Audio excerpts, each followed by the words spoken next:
Vai deixar o carnaval de lado um pouquinho. Vamos falar sobre a Polícia Federal, que fez uma operação para investigar suspeitas de vazamentos de dados financeiros de ministros do STF, também de familiares de ministros.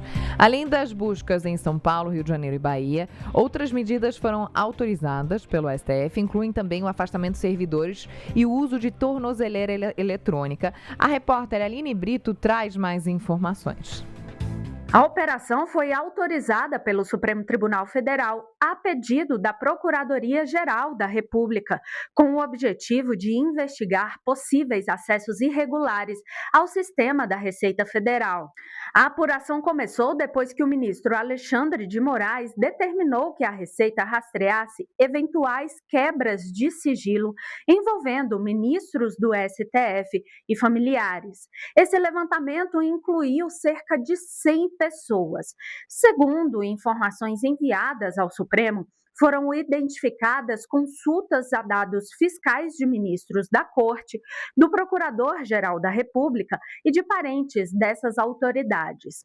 Pela lei, servidores da Receita podem consultar dados fiscais de contribuintes, mas precisam ter uma motivação formal, como uma fiscalização tributária, investigação de lavagem de dinheiro ou uma ordem superior.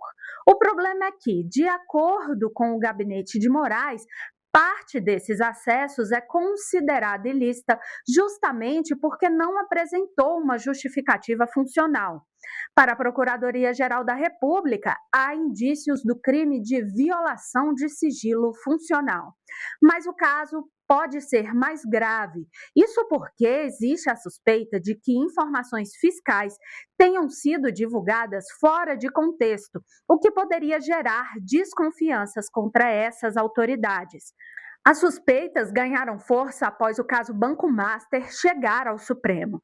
Reportagens divulgaram detalhes de um contrato firmado entre o escritório da esposa de Alexandre de Moraes e o Banco Master, com previsão de pagamento milionário ao longo de 3 anos. A exposição dessas informações levantou dúvidas sobre como esses dados vieram a público.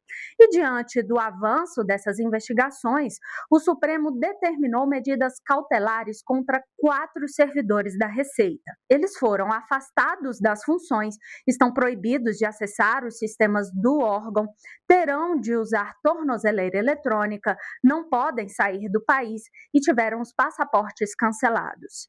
Em nota, a Receita Federal afirmou que não tolera qualquer desvio relacionado ao sigilo fiscal, que é considerado um dos pilares do sistema tributário.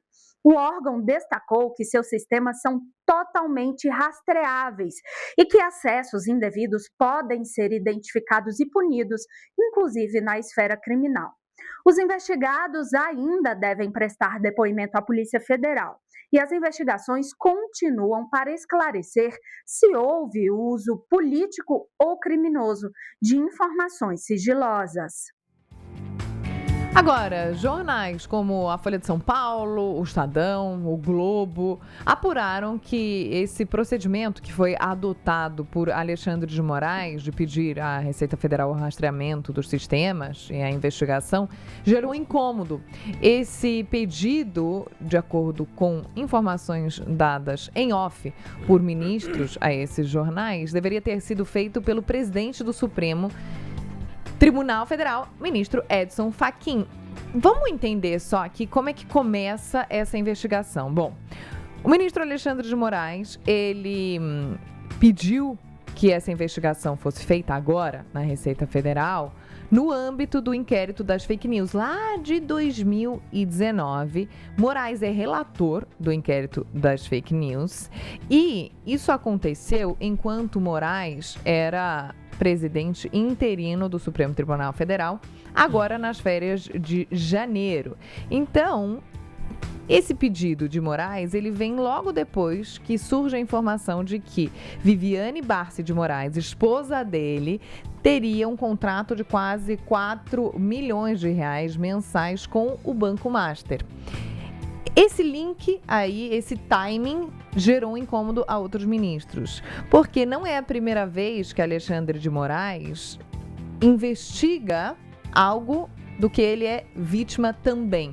Não é só ele, não é só Viviane de Moraes, que teve dados vazados. No início da investigação também havia indícios de que um filho de outro ministro teve dados da Receita Federal vazados, mas então há aí uma conexão muito clara e um interesse do ministro Alexandre de Moraes de entender como é que aconteceram esses vazamentos depois de vir a público essa informação do contrato da mulher dele, Viviane de Moraes, com o Banco Master. Isso gerou um certo incômodo. O procedimento poderia ter sido outro, poderia ter sido adotado por outro ministro, que o presidente do Supremo Tribunal Federal, Edson Fachin, teria escolhido se, assim, tivesse passado pela mão dele esse processo.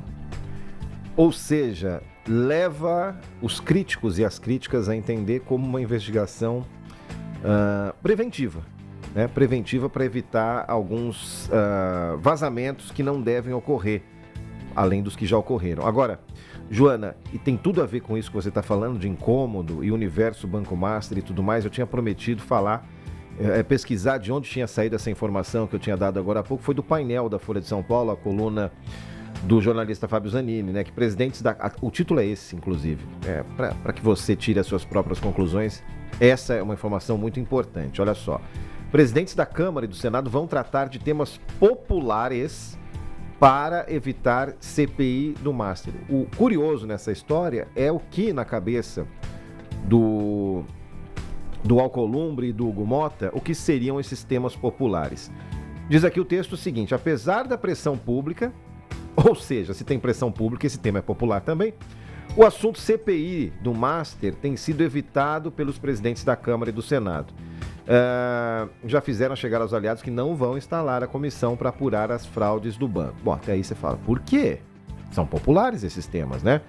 Diz aqui a reportagem, com a volta do recesso de carnaval, a oposição vai fazer barulho, mas interlocutores dos dois presidentes dizem que ambos vão aproveitar para pautar temas populares e deixar o assunto Master na gaveta. E aí, a reportagem cita a PEC da Segurança Pública, o acordo do Mercosul-União Europeia.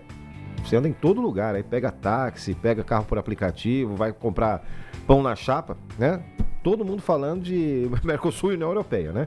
E o fim da escala 6 por 1, esse sim, um assunto muito popular, seriam alguns dos exemplos, né? Na Câmara, 15 pedidos de CPI na fila e o Hugo Mota já disse em outras ocasiões que respeitaria essa ordem de instalação. Mas aí vem o porquê, que é um parágrafo muito instigante. Vou ler rapidamente aqui. A pressão recai sobre Davi Alcolumbre, mas senadores afirmam que ele não vai mexer no vespeiro em ano eleitoral. A avaliação é que o desgaste pode se multiplicar de forma incontrolável, comprometendo partidos e o tamanho das bancadas no Congresso Nacional.